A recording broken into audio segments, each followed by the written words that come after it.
Дәрігер неге жылады? Бір дәрігер осындай хикая айтады. Кабинетіме тексерілу үшін шамамен 60 жастағы жасы үлкен апа мен 30 жастағы жігіт кіріп келді. Жігіттің кемпірге болған өте жылы қарым-қатынасы менің назарымды тартты. Өйткені ол кемпірдің қолын ұстап және үстіндегі жамылғысын түзетіп қояды. Қолымен тамақ пен су береді. Кемпірдің жағдайын сұрап, қажетті қағаздарын алып келуді айтқанынан соң, жігіттен кемпірдің сана сезімі туралы сұрадым. Себебі кемпірдің әрекеттері, берген жауаптары біртүрлі еді. Еркек былай деп жауап берді. Ол туылғаннан бері осылай, сана сезімі жетілмей қалып қойған.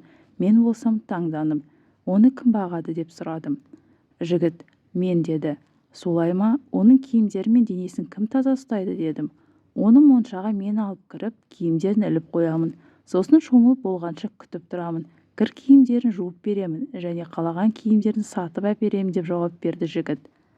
Неге оған қарайтын бір қызметші әйел алмайсыз дедім.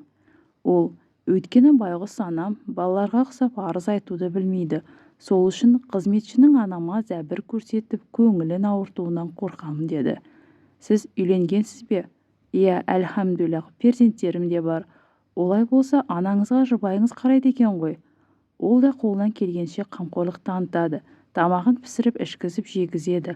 Анама жәрдем беру үшін әйеліме қызметші әйелде жалдағанмын деді. Бірақ мен өзім ана мен тамақтануды жақсы көремін. Себебі оның қант диабеті бар. Үнемі қадағалап отыру қажет. Оның сөздерін естіп таң қалып және көзімнің жастарын әрең ұстап тұрдым. Сол кезде кемпірдің қолындағы тырнақтарының алғандығын да байқадым. Және оның тырнақтарын кім алады дедім. Дәрігер ханым, оның тырнақтарын өзім аламын. Өзі тырнақ алуды білмейді, деп жауап берді ұлы. Кемпір ұлына қарап, маған қашан картоп сатып аласың деп қалды. Қазір анашым, өзіңізді дүкенге алып барамын, деді ұлы. Ана сол кезде балаша қуанып, қазір барамыз деп жіберді. Ұлы маған қарап, анамның мұндай қуанышын кенже ұлымның қуанышынан да абзал көремін деп сүйсініп қалды. Мен қатты әсерленгенімді сездірмеу үшін оның медициналық карточкасын парақтай бастадым.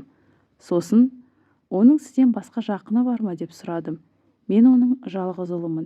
Өйткені әкем үйленгеннен соң бір ай өтіп анаммен ажырасқан екен, деп жауап берді ұлы.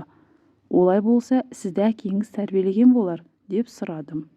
Жоқ, маған және анама нағаш әжем қараған, және мен 10 жасқа толғанымда ол кісі дүние салған.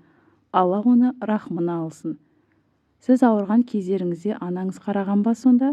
Оның сізге бір рет болса да аналық мейірім беріп қараған кездері болды ма? Деп сұрақ астына алдым. Басқаша айтсақ, қуанышыңыз бен қайғыңызға ортақ болды ма? Деп сұрағымды жалғастырдым. Жоқ, дәрігер ханым. Сол 10 жасынан бері білетінім, анам осындай ақылы азайып мүгедек. Сол кезден бастап мен оның қолы мен аяғы болдым. Басына бірер пәлекет келмесін деп қорқамын. Мен ары қарай оларға дәрілер тізімін жазып, қалай қолданатындарын түсіндірдім. Ұлы анасының қолынан ұстады да, міне, енді дүкенге барамыз деді. Кемпір, Меккеге бармаймыз ба деп сұрады. Таңдандым және оны Меккеге қалай апарып барасыз деп сұрадым. Ұшақпен деді ұлы. Расымен алып барасыз ба? Әрине. Анаңыз умра жасамаса да болады ғой. Неге оны умраға алып барып өзіңізді қинайсыз? Бәлкім, умраға алып барсам анам сүйінер.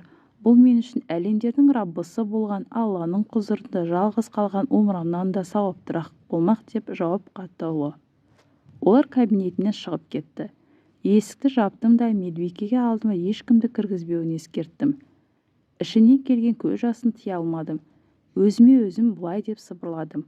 Бұл кемпір ұлына жүкті болып туғаннан басқа аналық қызметінде қылмапты.